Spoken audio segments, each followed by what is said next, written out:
Bienvenidos a nuestro podcast La Biblia en un año, episodio 304. El tema de hoy, el sorprendente secreto de la libertad. En mi mesa tengo una cuerda de violín, escribió Rabindranath Tagore, que es libre para moverse en cualquier dirección que yo quiera. Si doy un toque, responde y es libre, pero no tiene la libertad para cantar. Así que la tomo y la fijo a mi violín. La entrelazo y cuando está atada es cuando es libre por primera vez para cantar. La verdadera libertad llega cuando nos atamos a Jesús y fijamos los ojos en Él. Como la cuerda de violín cobra vida cuando está atada al violín, así nosotros cobramos vida en Cristo. Jesús es el gran libertador que nos libera. En el corazón del cristianismo está la relación con Jesús. Él murió por ti, resucitó a la vida y vive hoy. No puedes verlo físicamente, pero sí con los ojos de la fe. En el pasaje de hoy, el autor de Hebreos dice, vemos a Jesús. Más adelante escribe, fijemos la mirada en Jesús, el iniciador y perfeccionador de nuestra fe. Es tanto el autor de nuestra fe como el autor de nuestra salvación, anteriormente descrito como una salvación tan grande. ¿Qué conlleva esta salvación? ¿O de qué somos liberados? Bueno, vamos a ver en el día de hoy ese secreto de la libertad. Vamos a mirarlo a la luz de la palabra de Dios. Abra su Biblia en Proverbios capítulo 26. Vamos a leer desde el verso 13 hasta el verso 22. Proverbios 26 dice así. El perezoso dice, no puedo ir a trabajar ahora porque afuera hay un león y puede matarme. La puerta gira sobre sus bisagras, el perezoso gira sobre su cama. El perezoso mete la mano en el plato, pero le da pereza hasta llevarse un bocado a la boca. El perezoso cree que es más sabio que 7 sabios capaces de aconsejar. Meterse en peleas ajenas es como agarrar un perro por las orejas. Como un loco disparando al aire flechas de fuego y muerte, es el que engaña a otro y luego dice que todo era una broma. Si no hay leña, se apaga el fuego. Si no hay chisme, se acaba el pleito. Con carbón se avivan las brasas, con la leña se aviva el fuego, con el pendenciero se inician las discusiones. Con los chismes son bocados exquisitos, llegan hasta lo más hondo.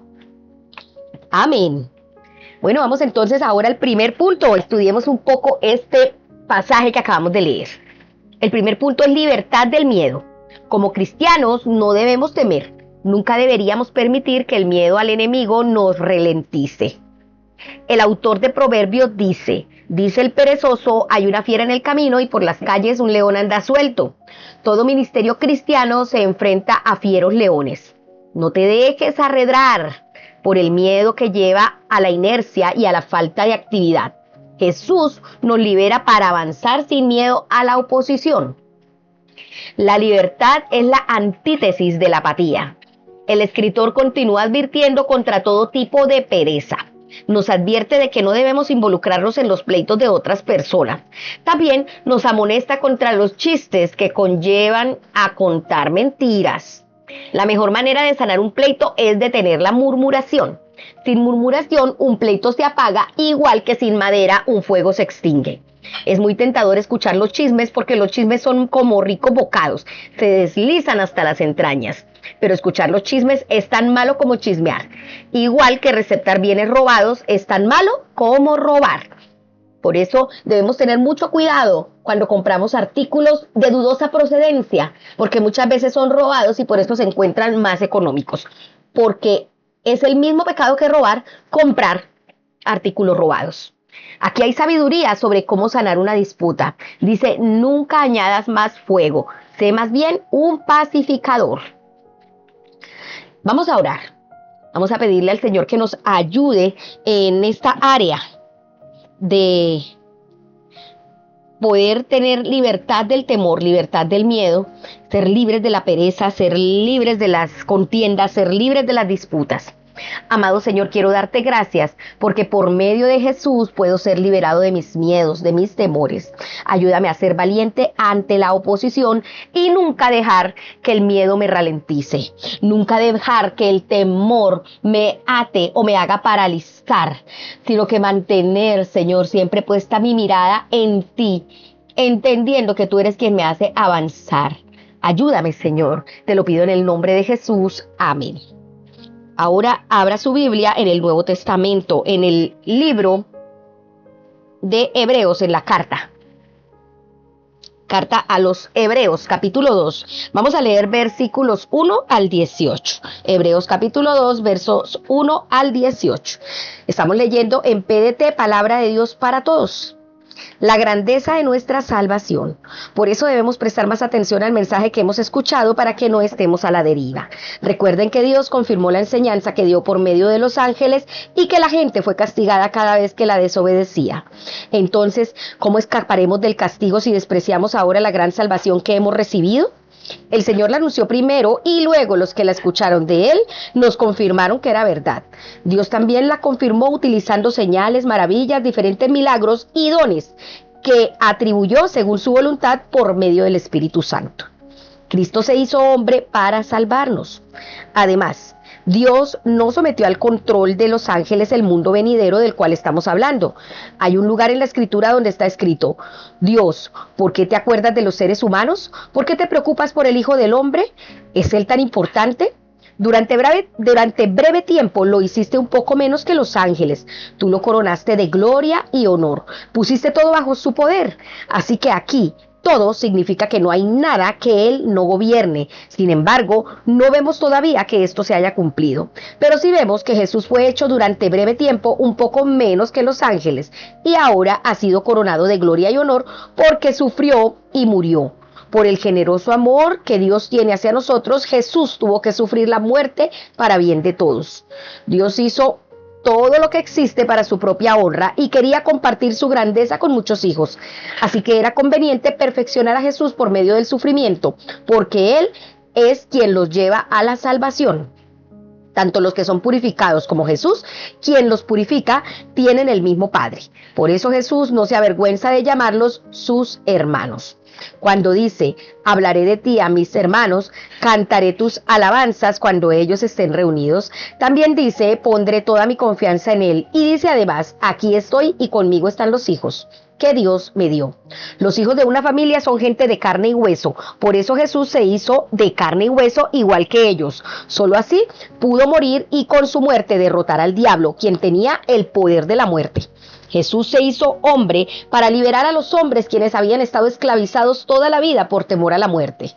Sabemos que Jesús vino a rescatar a los descendientes de Abraham, no a los ángeles.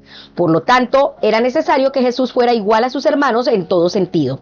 Se hizo como nosotros para poder ser sumo sacerdote fiel y compasivo en su servicio a Dios. De esta manera, Jesús pudo ofrecer un sacrificio que quita los pecados de la gente. Jesús mismo sufrió y fue tentado. Por eso puede ayudar a aquellos que son tentados. Amén. ¡Wow! ¡Qué verdades tan liberadoras! Vamos ahora al segundo punto, libertad del pecado y de la muerte. La carta a los Hebreos está escrita para advertir contra la pérdida del rumbo. La mayor parte de la gente no deja de ser cristiana de repente, sino que van derivando hasta alejarse del todo. El autor de los Hebreos se incluye a sí mismo en la advertencia. Es necesario que prestemos más atención a lo que hemos oído. No sea que perdamos el rumbo, porque si el mensaje anunciado por los ángeles tuvo validez y toda transgresión y desobediencia recibió su justo castigo, ¿cómo escaparemos nosotros si descuidamos una salvación tan grande? En el primer capítulo de los Hebreos, el autor establece la divinidad de Jesús. En este capítulo establece su humanidad. Por eso era preciso que en esto y en todo se asemejara a sus hermanos. Jesús se hizo como nosotros. ¿En qué? Vamos a ver. En el versículo 9 dice, se hace por un tiempo inferior a los ángeles. En esto se parece a nosotros. Somos inferiores a los ángeles. En el verso 11 dice, es de la misma familia. En el verso 11 mismo dice, nos llama hermanos y hermanas. Verso 14, comparte nuestra humanidad. Versículo 17, se hizo como nosotros en todo. Y verso 18 dice que sufrió cuando fue tentado. Pero añade que aunque Jesús fuese tentado de la misma manera que nosotros, no pecó. Esto muestra que la tentación no es pecado. No permitas que el demonio te condene simplemente porque seas tentado. El hecho de que el mismo Jesús fuera tentado significa que Él puede ayudarte cuando seas tentado. Era como nosotros, pero diferente de nosotros en lo que respecta al pecado. Da mucho ánimo saber que Jesús ha experimentado todas las experiencias y emociones humanas, por eso te entiende y simpatiza contigo. Pero también es importante que no tuviera pecado. No necesitamos simplemente un amigo que pueda simpatizar con nosotros, necesitamos un Salvador. Jesús era completamente divino y completamente humano. Esto es lo que hizo posible que Él consiguiera una salvación tan grande por medio de su muerte y resurrección. Consiguió reparar la brecha entre la humanidad y Dios. En este pasaje, el autor nos dice varias cosas sobre la muerte de Jesús en la cruz. Él probó la muerte por todos. Él destruyó al demonio, nos liberó del miedo a la muerte, expió nuestros pecados, fue pionero de nuestra salvación y fue hecho perfecto mediante el sufrimiento. Una persona libre no teme pensar en la muerte. Se ha sugerido que en última instancia todos tus miedos están relacionados con el miedo a la muerte. Al liberarte de la muerte y el miedo a la misma, Jesús te ha capacitado para ser liberado de todos tus miedos. Así es, cuando perdemos el miedo a la muerte, inmediatamente empieza a suceder algo sobrenatural en nosotros y perdemos el miedo a cualquier cosa. El autor de Hebreos dice que Jesús probó la muerte en beneficio de todos para anular mediante la muerte al que tiene el dominio de la muerte, es decir, al diablo, y librar a todos los que por temor a la muerte estaban sometidos a la esclavitud durante toda la vida. Wow, este Hebreos tiene unas verdades completamente liberadoras. Si usted puede pedirle al Espíritu Santo en este mismo instante que traiga esa revelación a su mente y espíritu, la transformación va a ser poderosa en cada una de sus vidas. Dios testificó acerca de lo que Jesús había hecho, su gran salvación por medio de señales, prodigios, diversos milagros y dones distribuidos por el Espíritu Santo según su voluntad. Si los dones del Espíritu Santo son para otras personas, aparte de los apóstoles, ciertamente las señales, los prodigios y los milagros también lo son. Y deberíamos esperar todavía que estos acompañen a la predicación del mensaje de Jesús y su gran salvación. Por eso estoy convencida de que el Señor sigue haciendo milagros y los seguirá haciendo en la medida que nosotros confiemos en Él. Vamos a orar. Amado Señor, quiero darte gracias porque estuviste dispuesto a sufrir y probar la muerte por mí. Gracias por liberarme, por hacer posible que disfrutara de la libertad de las consecuencias del pecado y del miedo a la muerte. Gracias, Señor, por liberarme de todos estos temores, por darme libertad, salvación, gozo y paz. Te bendigo, te alabo y te exalto en el nombre de Cristo Jesús. Amén. Ahora le invito a que abra su Biblia en Abdías capítulo 1, versos 21 al 21. Del 1 al 21 es. Abdías, capítulo 1, versículos del 1 al 21. Esta es la visión de Abdías, castigo de Edom. Hemos oído un mensaje del Señor. Un mensajero fue enviado a decirles a las naciones: vamos, hagamos la guerra contra Edom. Así dice el Señor Dios acerca de Edom. He decidido que te voy a hacer insignificante entre las naciones y que te van a despreciar. Tu arrogancia te ha perjudicado. Tú que habitas en las cuevas de la montaña, tu hogar queda en la cima. ¿Pensaste, quién me derribará? Si te remontaras tan alto como el águila y colocaras tu nido entre las estrellas, aún allí te arrojarían, dice el Señor. Qué gran desastre estás a punto de sufrir. Si los ladrones vinieran de noche a robarte, algo dejarían, ¿verdad? Si los que recogen uvas vienen a tu viñedo, dejarían algunas ramas sin cosechar, ¿no es cierto? Pero tú, Esaú, no tendrás la misma suerte. Tus enemigos no descansarán hasta encontrar incluso tus tesoros más escondidos. Todos tus aliados te empujarán a la frontera. Los que han hecho tratados de paz contigo te engañarán y te someterán. Los compañeros en que tanto confías te pondrán trampas sin que te des cuenta. En aquel día, dice el Señor, destruiré a todos los sabios de Edom y a toda la inteligencia de la región montañosa de Esaú. Que oiga esto la ciudad de Temán, hasta tus soldados serán presa del terror. Todos los hombres de la región montañosa de Esaú serán masacrados. Por la violencia con que atacaste a tu hermano Jacob, serás cubierto de vergüenza, serás borrado del mapa para siempre. Te mantuviste al margen el día en que los enemigos de Israel se llevaron su riqueza. Hiciste eso cuando los extranjeros entraron por sus puertas. Ese día ellos vinieron y rifaron a Jerusalén para saber quién se quedaba con ella.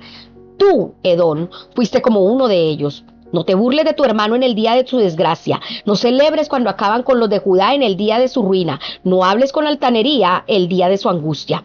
No vengas a la puerta de la ciudad de mi pueblo en el día de su desastre, ni a burlarte de sus males en ese día desastroso. No tomes sus riquezas en el día de su desastre. No te pares en el cruce de caminos para exterminar a sus fugitivos. No entregues a los sobrevivientes del día de la angustia, porque el día del Señor se acerca a todas las naciones. Así como hiciste con otros, te será hecho a ti. Tus malas acciones recaerán sobre tu cabeza. Pues así como tú hiciste fiesta y celebraste la desgracia de mi pueblo sobre mi monte santo, todas las naciones también festejarán y se embriagarán sin parar hasta morir de tanto festejo. Restauración de Israel. Pero el monte de Sión será un lugar santo donde estarán los que se salvaron. Los descendientes de Jacob recobrarán sus posesiones. Los descendientes de Jacob serán fuego y los de José serán llama. Pero los descendientes de Saúl serán estopa y ellos los consumirán y los quemarán. No sobrevivirá ningún descendiente de Saúl, pues el Señor lo ha decidido así. La gente del Negev poseerá el monte de Saúl y la gente de Cefelá poseerá la tierra de los filisteos. Ellos poseerán el territorio de Efraín y el territorio de Samaria, y Benjamín poseerá Galaad. Este ejército de israelitas, los exiliados, poseerán el territorio cananeo hasta Sarepta. Los desterrados de Jerusalén que viven en Serafarat tomarán posesión de las ciudades del Negev. Los libertadores subirán al monte Sión a gobernar la región montañosa de Esaú, y el reino de la soberanía serán del Señor. Amén. Oh Dios, vamos ahora al tercer punto, libertad de la injusticia. Vivimos en un mundo de terribles injusticias. Por tomar un ejemplo, ahora mismo hay 29.8 millones de personas sometidas a un trabajo forzado en el mundo entero. Unos 1.2 millones de niños son traficados cada año. Hay más gente bajo esclavitud hoy que en los 350 años del tráfico de esclavos transatlántico. El libro de Abdías promete que el mundo no será siempre así. Un día, cuando el reino de Dios venga en su plenitud, habrá justicia para todos. El nombre Abdías significa uno que sirve y adora a Yahweh. En este libro, el más corto del Antiguo Testamento, Abdías, de quien no sabemos virtualmente nada, predice la caída de uno de los enemigos de Israel. El pueblo de Edom eran descendientes de Saúl, el gemelo de Jacob. Siempre se sintió que tenía un señorío real con el pueblo de Israel, pero con frecuencia esto se manifestó no tanto en la mutua asistencia, sino en recriminaciones hostiles y acusaciones de traición. Los dos pueblos vecinos, Israel y Edom, tenían una larga historia de rivalidad y guerras. El orgullo fue lo que hizo caer a Edom. Tu carácter soberbio te ha engañado. Como habitas en las hendiduras de los desfiladeros, en la altura de tu morada te dices a ti mismo, ¿quién podrá arrojarme a tierra? El orgullo es lo opuesto al amor. El amor no se engríe ni hace alarde. Eso lo dice 1 Corintios capítulo 13, verso 4. Abdías sugiere que cuando Jerusalén cayó ante el ejército babilónico en el 587 a.C., los edomitas no hicieron nada para ayudar e incluso pudieron aprovecharse del destino de Judá. Escribe en Abdías verso 12, no debiste reírte de tu hermano en su mal día, en el día de su desgracia. Y prosigue, Edom, ¿cómo hiciste? Se te hará sobre tu cabeza, recaerá tu merecido. Nunca deberíamos reírnos cuando cae un enemigo, sin mostrarle la misma compasión que Dios nos ha mostrado. Abdías habla de la gran liberación que tendrá lugar en el día del Señor. Escribe, cercano está el día del Señor. En aquel día tendrá lugar la gran liberación. El remanente de los salvados en el monte Sión se adentrará en las montañas de Saúl y gobernará justa y rectamente, un gobierno que honrará el reino de Dios. Un día el pueblo de Dios asumirá los mandos del gobierno y administrará la justicia de Dios. Representarán el gobierno de Dios en el reino de Dios. Con la venida de Jesús, el reino de Dios ha irrumpido en la historia. Cuando Jesús regrese, veremos el reino de Dios en toda su plenitud. En aquel día, todas las profecías de Abdías y los demás se cumplirán. Seremos liberados de toda injusticia. Llame al abuelo. Señor, gracias. Gracias, amado Dios, porque un día la justicia vendrá para todos. Mientras, ayúdanos a luchar contra la injusticia allá donde la veamos. Te lo pedimos, amado Dios, en el nombre de Jesús. Amén. La pastora Pipa añade Proverbios 26:20, donde dice que sin leña se apaga el fuego y sin chisme se acaba el pleito. Cada vez que escuchamos un chisme tenemos la elección, o echarle fuego o echar agua sobre él para extinguirlo. Cada uno tomamos la decisión de qué es lo que queremos hacer. Muy bien, hemos terminado este devocional y espero que haya podido discernir en cada una de estas palabras el sorprendente secreto de la libertad. Porque para eso apareció el Hijo de Dios, para deshacer todas las obras del infierno. Y si el Hijo nos libertare, seremos verdaderamente libres. Y dice también la palabra de Dios que conoceremos la verdad y la verdad nos hará libres. Qué bueno que podamos experimentar esa verdad y establecer el reino de Dios en esta tierra. Recordemos que este devocional fue escrito por el pastor Nicky Gumbel de la iglesia HTB en Londres. Y la voz de este podcast es de y Marisol Rojas. Que el Señor les bendiga.